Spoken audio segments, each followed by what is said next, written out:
tudo bem com vocês? Chegamos aqui na quarta-feira e hoje a aula é de português. Muito bem, peguem a apostila e vamos ao trabalho. Esta aula aqui vai falar sobre sílabas tônicas, que são sílabas fortes, a sílaba que a gente dá mais ênfase quando a gente fala. É igual quando a mãe chama vocês, né? Quer falar alguma coisa com vocês, ela fala assim, Gustavo! Aí a gente até sabe onde que ela põe mais força é a sílaba tônica de cada palavra. Mas a gente vai assistir um vídeo aqui que vocês vão entender bem o que significa essa sílaba tônica. Vamos lá? Olá! Hoje vamos estudar sobre tonicidade. Você vai aprender o jeito mais fácil de encontrar a sílaba tônica de uma palavra. Todas as palavras em língua portuguesa possuem uma sílaba tônica. Sílaba tônica é a sílaba pronunciada com mais força, ou seja, é a sílaba mais forte. Quando as palavras são acentuadas, fica muito mais fácil de descobrir, pois a sílaba acentuada é a sílaba tônica. Veja esse exemplo, picolé. A sílaba tônica é o lé. Mas e quando a sílaba não tem um acento? Então vamos utilizar a estratégia chamando no portão. Quando você vai à casa de uma amiga que se chama Monique, quando você chega à porta da casa dela, você grita Monique! Então você descobriu que o ni é a sílaba tônica da palavra Monique, mesmo ela não estando acentuada. Agora chuta uma palavra aí. Balacobaco. Qual a sílaba tônica de balacobaco? Bom, imagine chamando no portão balacobaco. E dessa forma você descobre que na palavra balacobaco a sílaba tônica é o ba. Agora é a sua vez. Exercícios. Qual a sílaba tônica da palavra amizade?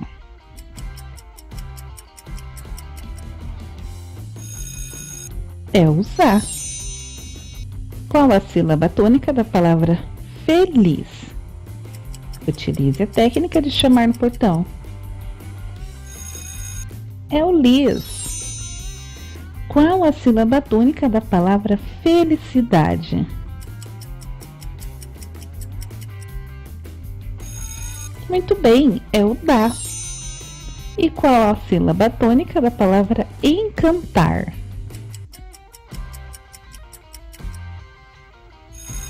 Ótimo, é o tar.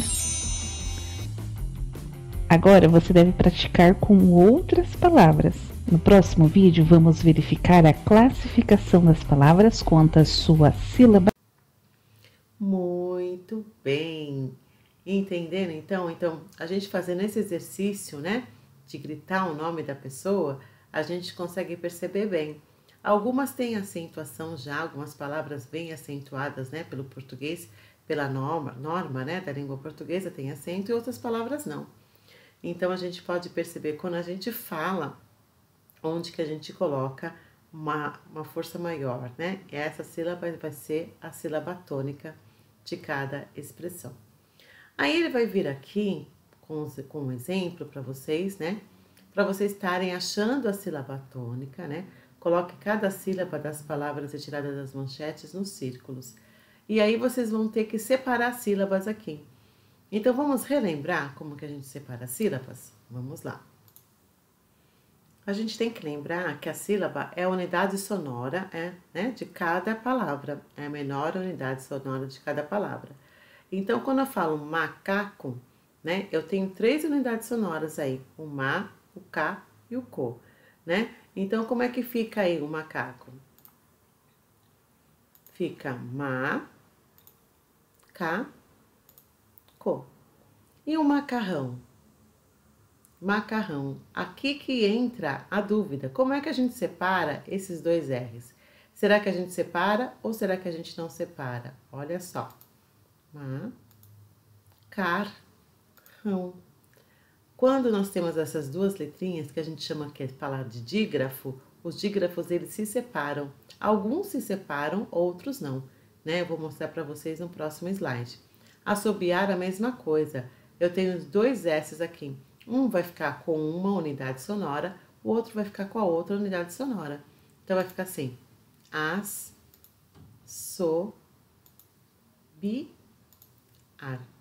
Ok? É dessa forma que a gente separa. A professora está mostrando isso porque lá no exercício tem uma palavra que tem 2 R's, né?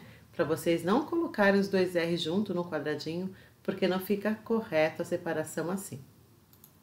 E o que são dígrafos? O dígrafo ocorre quando 2 letras são usadas para representar um único fonema, um único som.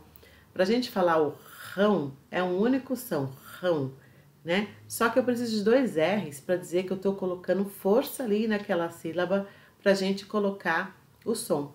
A mesma coisa os 2 S's, né? Eu preciso de colocar 2 S's para diferenciar o som do Z e o som do S.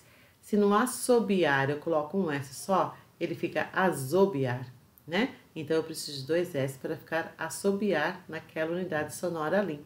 Mesmo que eu tenha que separar eles.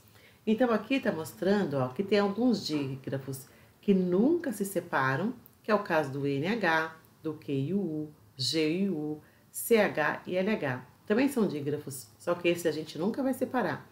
E esses outros, nós vamos sempre separar. RR, SS, SC, SC cedilha, X, C, X, S, tá bom? Aí aqui eu coloquei uma listinha de palavras para vocês, porque às vezes a gente nem lembra qual palavra, professora, que tem SC. Olha lá, ascensão. Qual palavra, professora, que tem SC cedilha? Naço, cresça. Qual palavra, professora, que tem X e C? Exceção, excesso, tá bom? Então, por isso que a professora colocou aqui essas palavras, para vocês terem a noção aí de quais são as palavras que têm essas 2 letras juntas, ok? Muito bem. Aí, voltando para a apostila aqui, ele vai estar falando sobre manchete, sobre notícia, que são exercícios que nós já fizemos, né, em aulas passadas aí inclusive no Classroom, no Google Classroom da última semana, a atividade era vocês construírem uma notícia, né? E aqui não vai ser diferente. Vocês vão também colocar aqui, ó, criando uma manchete para a notícia de vocês e depois vocês vão ilustrar essa notícia que vocês colocaram e depois vocês vão escrever. Então, agora aqui, quem vai ser o repórter, o dono do jornal, são vocês, né? Então, ele escreve assim, ó, usamos a televisão para assistir a filmes, vídeos, desenhos, entre outros. Há uma programação disponível 24 horas por dia. Agora, crie uma notícia que você gostaria que fosse divulgada na televisão. Comece criando sua manchete para chamar a atenção para a notícia. Então, a manchete tem que ser aquela que chama mais atenção. Aí, depois vocês vão fazer um desenho e depois vocês vão escrever como que seria essa notícia. Ok? Boa aula, então, para vocês. Beijo e até o próximo vídeo.